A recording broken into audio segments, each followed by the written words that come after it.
Bonjour à toutes et à tous, bienvenue dans Café Caen, le grand podcast de ceux qui font bouger la ville. Café Caen, c'est avant tout une coproduction Belle Écoute, studio de podcast Canet, et La Bananerie, espace collaboratif audiovisuel. Et on tient également à remercier Le Moho pour le lieu aujourd'hui dans lequel on se trouve. Aujourd'hui, on parle d'un sujet qui redessine complètement le quotidien des Canets. On va parler du sport. Selon une étude réalisée par Strava, Caen serait la ville préférée des runners pour la course à pied. Une distinction qui reflète l'explosion de la pratique, la densité des événements et l'engagement de milliers de personnes qui courent, pédalent, marchent, rament, nagent et qui font vivre une énergie impressionnante à notre ville. Mais comment une telle dynamique se construit, comment elle s'organise et comment elle transforme notre ville ? Aujourd'hui avec moi j'ai 3 invités d'honneur pour discuter de cette thématique. Bonjour Aurore Jarry, tu appartiens au comité régional olympique et sportif de Normandie qui pilote des projets structurants à la fois sur le sport santé, sur la lutte contre les violences sexistes et sexuelles et sur tout ce qui concerne les villages des sports. Oui, bonjour, enchantée. Dorian Louvet, bienvenue, merci d'être là aujourd'hui. Athlète et fondateur de la Running Academy, l'un des visages les plus inspirants du running en France aujourd'hui. Tu es aussi depuis quelques jours recordman du monde puisque tu as réalisé les 7 marathons majeurs en moins de 2h30 de moyenne. Bravo. C'est beau dit comme ça, merci. Et Vincent Heudier, organisateur d'événements outdoor et co-créateur du Club du Sport qui observe depuis 10 ans une montée spectaculaire de la pratique amateur. Ouais, bonjour. Bienvenue à tous. Ensemble, on va chercher à comprendre pourquoi Caen s'est transformé en véritable scène sportive et ce que cela dit de nous.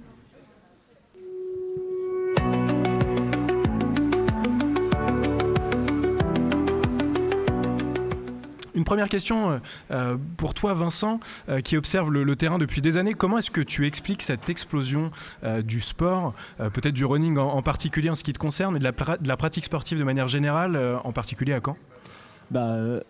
À Caen, déjà, je pense que si on élargit vraiment au sport, je pense qu'il y a un terreau très fertile sur la ville de Caen. C'est-à-dire que, voilà, là, on a 2 maires qui ont plutôt un profil sportif, demi-fond et tennisman. Donc, il y a certaines, je pense, une sensibilité déjà, mais historiquement, voilà, on ressent Caen comme une ville très sportive, pas que pour le running, le basket, le foot. Il y a beaucoup de clubs de haut niveau, beaucoup d'associations. Et je pense que ce terreau fertile facilite effectivement la pratique sur l'agglo. Dorian, de ton côté, est-ce que tu vois arriver une nouvelle génération, pas au sens jeune, mais des nouveaux pratiquants ? Ouais, je pense qu'il y a eu un effet Covid, déjà directement, ça c'est certain, mais c'est vrai qu'il y a de plus en plus de gens qui se mettent à courir, et en fait je pense que ça fait un effet boule de neige. Les gens qui se mettent à courir vivent leurs propres émotions, ils en parlent autour d'eux, ça donne envie à des gens de se mettre à courir, et on voit que ça fait vraiment effet. C'est vrai que par rapport à ce que tu disais au début, par rapport à Strava qui explique que quand moi j'ai couru dans de nombreuses villes en France, et franchement, à Caen, on a vraiment de la chance sur les parcours, que ça soit la prairie, que ça soit en bord de mer. On part tout de suite à Louvigny, on est dans les chemins. Il y a la voie verte, il y a le canal. On peut aller en Suisse normande. On a énormément de terrains de jeu et c'est très très rare en France, vraiment. C'est vrai que ça compte. Aurore, de ton côté, est-ce que tu dirais qu'il y a un effet Jeux olympiques aussi ? Oui, tout à fait. Puis c'était même tout l'enjeu qu'on souhaitait, des Jeux qui est un avant, un pendant et un après. L'héritage, ce qu'on souhaite, c'est surtout la jeune génération, celle qu'on appelait la génération 2024, qui, on espère, post-Covid, qu'on lutte contre la sédentarité. Donc il y a une vraie, comme on le disait, une politique volontariste par chance de monsieur le maire et de notre ancien maire Joël Bruno. Donc on a des bénévoles qui s'engagent et qui continuent cette politique qui était à l'époque terre de jeu, si vous vous rappelez. Oui, tout à fait.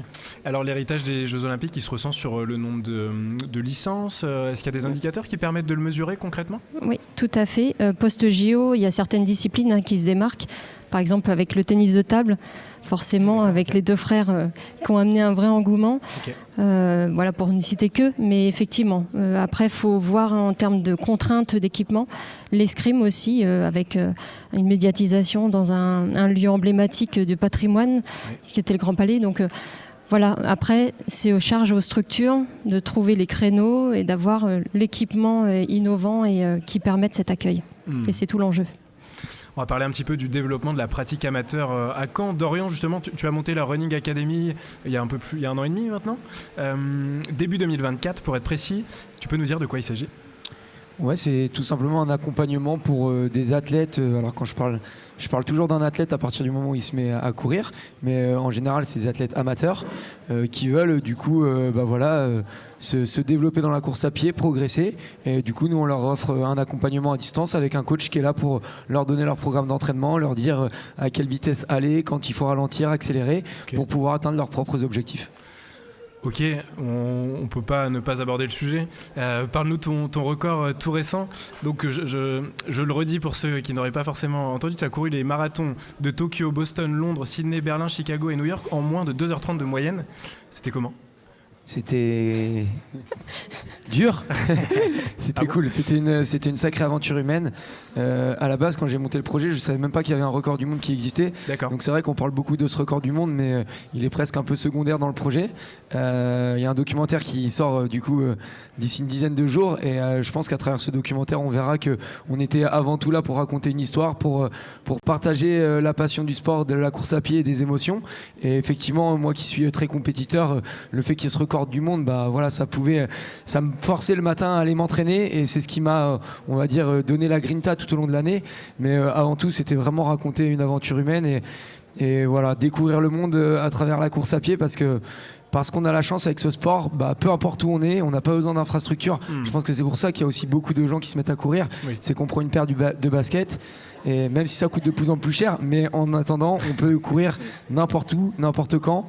Et ça, je pense que ça joue sur la pratique. T'es conscient que c'est une fierté aussi pour la ville de Caen, ce que tu as pu réaliser là ? Ouais, alors c'est toujours difficile d'être conscient de ces choses-là quand ça nous concerne directement, mais en tout cas, je l'espère. Mais moi, depuis le début, j'ai toujours été content et fier de mettre ma ville, mon département, ma région en avant. Quand j'ai fait Koh-Lanta en 2020, c'était les régions, guerre des régions. Oui. Donc voilà, moi j'étais à Caen, la Normandie, j'ai toujours mis ça en avant. Et voilà, j'ai jamais déménagé, j'ai tous mes amis, toute ma famille, mon restaurant, vraiment j'ai toutes mes attaches ici. Donc pour moi c'est une fierté de pouvoir mettre la ville de Caen en avant. Et en vrai, je pense que les gens ici me le rendent bien, donc c'est incroyable. Moi je pense surtout pour rebondir sur les frères Lebrun qui ont ce côté très inspirant et qui vont inspirer nationalement. Une personnalité comme Dorian au niveau local, je pense que ça inspire aussi les gens et ça les pousse, ça les tire vers l'avant pour aller faire de la pratique et je trouve que c'est toujours hyper intéressant et c'est ça que je trouve génial avec Dorian, c'est qu'il a cet ancrage local. Oui. Et les gens peuvent s'identifier à lui vachement facilement. Il a ce côté très accessible et d'avoir mis en place cette running team, c'est génial parce que tu as ce côté, tu parlais de Strava, le côté très digital aujourd'hui, mais aussi le côté communautaire réel où tu vas au run, tu vas croiser Dorian, tu vas lui dire bonjour comme n'importe qui et je trouve que ça désacralise aussi le côté, le mythe du sportif intouchable. Tu vois, ça je trouve que aujourd'hui en fait ça permet, ça casse des barrières, des frontières. Ouais, je suis d'accord, complètement. Si on regarde l'autre côté un petit peu avec cette multiplication de contenu sur Instagram, sur Strava, est-ce que vous observez des dérives dans la manière de s'entraîner justement et de faire du sport ? Premier parler. Ouais, forcément il y a des dérives. Alors après je dis souvent que les gens se mettent aussi beaucoup à courir grâce ou à cause des réseaux sociaux. Oui. C'est-à-dire qu'en fait maintenant on a tendance à pas prendre conscience. Les gens veulent se mettre à courir et tout de suite faire un marathon. Parce qu'aujourd'hui on a l'impression que tout le monde fait un marathon, qu'un marathon c'est facile. Mais en fait c'est pas le cas, il y a quand même des paliers à franchir, il y a des choses à faire pour éviter de se blesser et en fait ce qui fera qu'on progresse en course à pied et qu'on prendra de plus en plus de plaisir, c'est la régularité. Et c'est vraiment le maître mot. Et pour être régulier, il ne faut pas se blesser.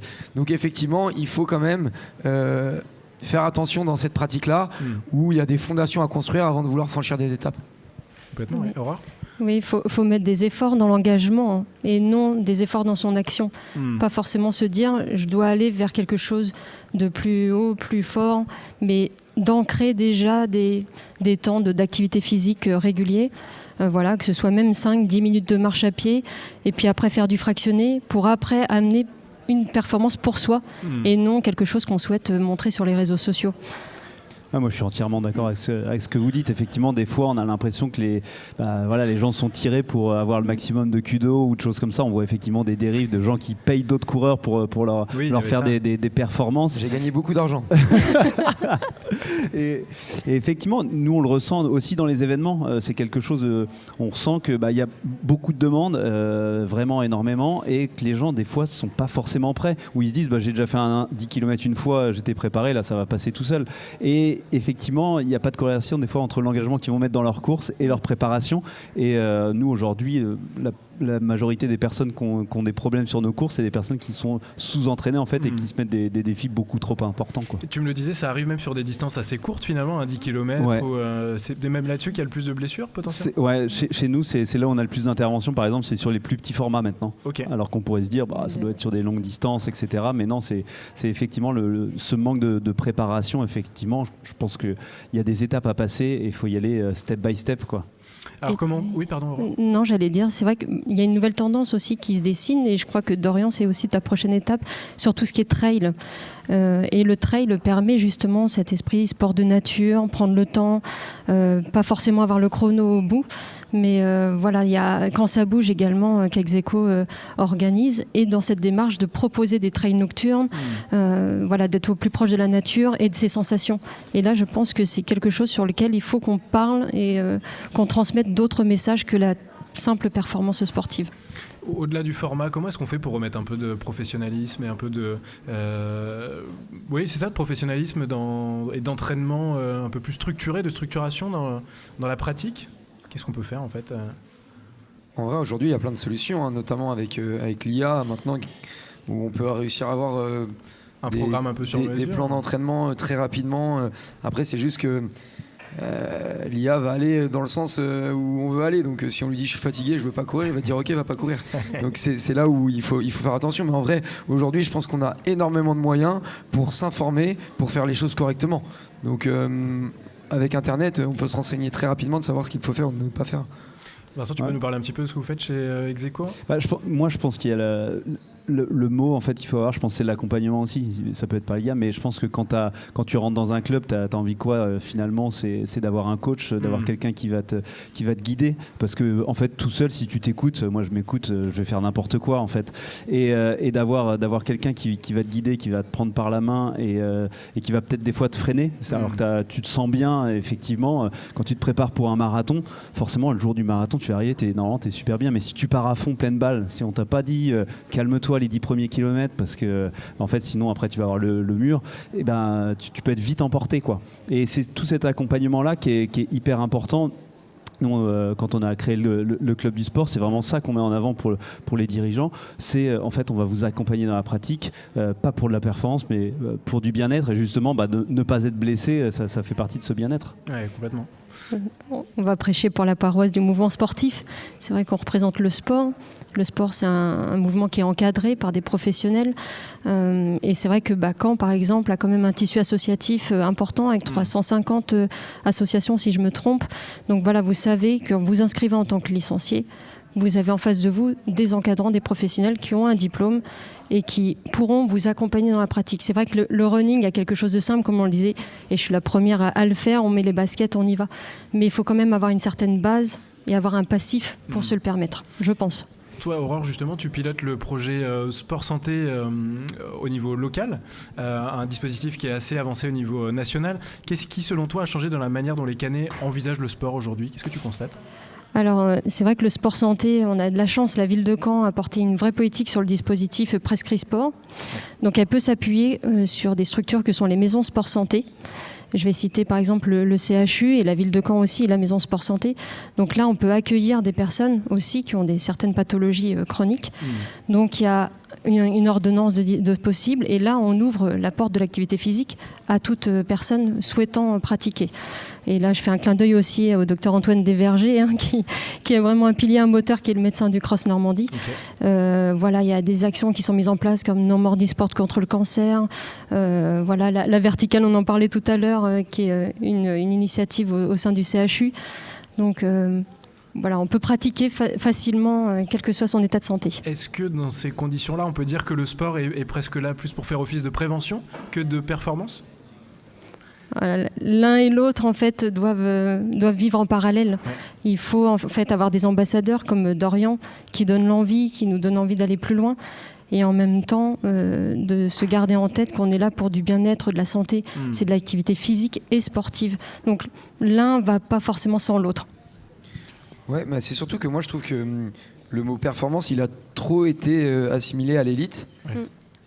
En fait, le mot performance, il devrait être dans la bouche de tout le monde. Ça veut dire que quelqu'un qui a jamais couru de sa vie et qui, au bout de 4-5 sorties, arrive à courir 5 km, c'est une performance en fait, c'est sa performance. Et en fait, si on attendait tous d'être champion olympique pour être performant, bah moi le premier en fait, hein, on est tous le nul de quelqu'un au final. Donc je trouve qu'on a tendance à trop mettre le mot performance comme quelque chose de négatif où on est trop compète. Mais en fait, être compète, je trouve envers soi-même, c'est quelque chose de bien. Ça veut dire que ça va nous pousser à aller nous entraîner, à être la meilleure version de nous-mêmes.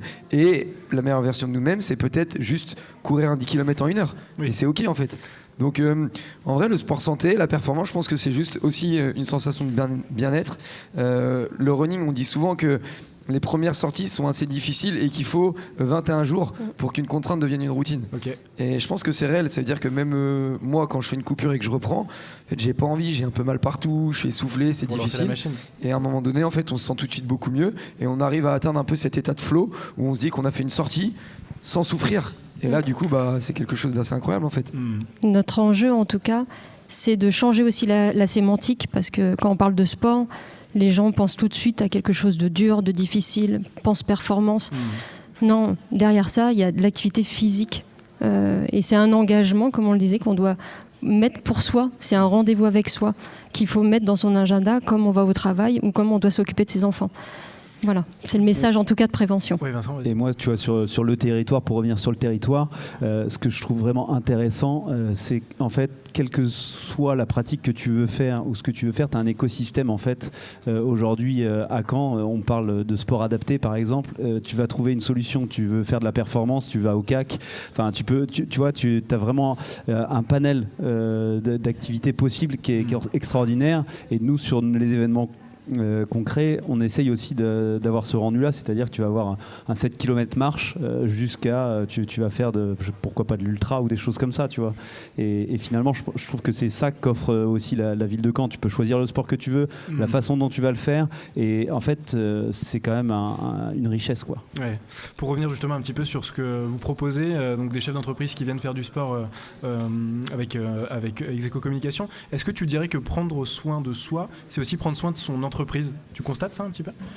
C'est exactement l'ADN du club du sport, si tu veux. Il y a deux jambes, il y a la partie sportive, la partie bien-être, et il faut que les deux fonctionnent en fait. Oui. Et nous, les membres qui rentrent aujourd'hui, il y a 120 membres sur Caen. Ouais. Ils se rencontrent toutes les semaines, ils font du sport ensemble et ils viennent pour ça. C'est pas un club comme les autres, il y a beaucoup de clubs sur Caen de business ou de choses comme ça, et nous, c'est clairement pas dans notre ADN, c'est pas ce qu'on veut faire, c'est pas ce qu'on veut proposer. On veut effectivement leur proposer une respiration, être entre pairs et avoir de la bienveillance et se tirer et transmettre des valeurs sportives. Et effectivement, je pense que on essaye de leur faire comprendre aussi, comme tu dis, s'ils sentent bien dans leur corps, leur entreprise va beaucoup mieux aller et ça va rejaillir sur les équipes. Il y a un engouement super fort pour le club du sport. Si je dis pas de bêtises, vous êtes plus que complet ou... Ouais, on est super complet. On fait hyper attention effectivement à garder ces valeurs. C'est aussi ça quand tu as des grands groupes. Je trouve que dans l'encadrement, il faut que tu sois hyper performant. Ça veut dire qu'on a pas mal de coachs avec des spécialisations, etc.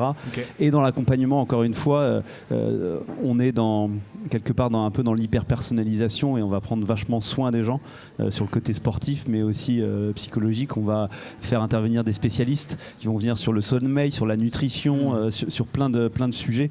Complète. Ouais. Et ça, c'est quelque chose, effectivement, ils peuvent le prendre pour eux, mais ils peuvent également le mettre dans leur entreprise. Et ça, c'est hyper important. Complètement. Parlons un petit peu des événements que vous organisez avec Execo Communication. L'un des plus emblématiques de la région peut-être, c'est Quand ça bouge, que tout le monde connaît maintenant. Est-ce que la dynamique Caen plus sport plus événementiel s'est accélérée ces dernières années? Ouais, clairement, quand tu vois, il y a des courses qui sortent tout le temps, et elles sont tout le temps pleines. Donc oui, clairement sur l'événementiel, ça s'accélère. Nous, on l'a vu sur Quand ça bouge cette année, on a halluciné quand on a ouvert les inscriptions en 16 minutes, c'était rempli quoi. T'es là, tu fais combien de places en 16 minutes? Je sais pas, ça devait être 6000 places sur les trails et tu fais waouh, c'est du délire quoi. Enfin, on voit les courants là, c'est pareil, ils sont 29 000. Et on arrive à des tirages au sort même sur la Barjot, sur des courses comme ça. Ouais, exactement. Et on en arrive effectivement à ces systèmes là, comme il y avait avant sur l'UTMB, oui. Tu dis ouais, ça nous arrivera jamais. En fait, ça arrive de partout quoi. Il y a vraiment beaucoup de monde, il y a beaucoup d'engouement. Après, nous, en fait, comment on le voit à Execo, c'est qu'on va vouloir proposer des expériences plus que simplement de la course à pied. C'est ce qu'on fait à Quand ça bouge, parce que nous, c'est ce qui nous motive aussi. C'est moi en tant que pratiquant, c'est ce qui me motive d'aller chercher des choses un petit peu différentes. Donc effectivement, on a monté la verticale du CHU cette année. C'était une expérience qui était extraordinaire à vivre, je pense, pour les pratiquants. Donc, tu peux nous rappeler le principe de Quand ça bouge et de la verticale du CHU? Quand ça bouge, c'est de faire découvrir la ville en trail ou en vélo. En trail, ça va plutôt être compétitif, mais en vélo, c'est vraiment de la balade. Et c'est de redécouvrir la ville. Les trails sont nocturnes, on va traverser des bâtiments. On va aller au Mémorial, on va aller dans la mairie de Caen. On va dans des lieux assez insolites. Donc l'idée, c'est de réfléchir un petit peu sur la ville et la mobilité. Sur le vélo, c'est un peu pareil, en mode vraiment balade ou être beaucoup plus familial. Et le concept de la verticale, c'était de créer un kilomètre vertical, ce qui se fait généralement en montagne. À mon avis, on est le seul de l'Ouest, avec cette tour emblématique qui est la tour du CHU, quoi. On peut monter assez facilement. Voilà, et on a créé quelque chose de caritatif. Et je remercie Dorian d'avoir été parrain de cette édition. C'était top. Et ça permet de récolter des fonds, effectivement, pour la Maison Sport Santé. Parce que moi, je vois tout ça, nous on est dans l'écosystème en fait, on est dans l'écosystème sportif et en fait il faut que l'écosystème vive et voilà, on va créer du lien entre nos différentes structures, entre les différentes personnes pour créer des événements qui soient hyper porteurs, qui donnent une dynamique dans la ville. Moi c'est comme ça que je le vois. Alors justement, une dernière question Dorian, peut-être le fait qu'il y ait de plus en plus d'événements de qualité, de plus en plus d'engouement, est-ce que ça joue sur la fidélisation des coureurs au quotidien? C'est plus du one shot, des gens qui viennent courir une fois, mais des gens qui courent dans la durée finalement après? Oui, c'est certain, mais c'est ce qu'on disait tout à l'heure. Maintenant, les gens sont aussi au courant que si ils n'ont pas envie de souffrir en fait sur juste à chaque fois je cours à fond, ça sert à rien. Donc il y a une pratique qui est mise en place avec de la régularité, que ça soit, et même physiquement ou mentalement, à un moment donné, c'est un créneau qu'on prend, un rendez-vous avec nous-mêmes, où derrière on se sent mieux et on a besoin de ça. La course à pied et le sport, de manière générale, ça sécrète de l'endorphine, qui fait que derrière, quand on est dans la douche, on se sent bien, et ouais, bien dans sa tête, bien dans son corps. Et franchement, aujourd'hui, je pense que de plus en plus, on a tellement rabâché ça depuis des années, que les gens prennent vraiment conscience de cette chose-là aujourd'hui, je pense, beaucoup plus qu'avant. Parfait, merci à tous les trois, merci beaucoup d'être venus. Ce qu'on retient aujourd'hui, c'est qu'à Caen, le sport n'est plus seulement une activité parmi d'autres, c'est devenu presque une culture en fait, à part entière, une culture faite d'événements, de clubs, de groupes informels, d'entrepreneurs passionnés, d'institutions qui accompagnent les mutations du sport santé. Merci Vincent, Dorian, Aurore pour ce regard croisé sur un mouvement qui transforme profondément la ville. Si cet épisode vous a plu, pensez à le partager, à le noter sur votre plateforme d'écoute préférée et à découvrir les autres tables rondes de Café Caen, le podcast de celles et ceux qui font bouger la ville. Merci à tous. Merci. À vous.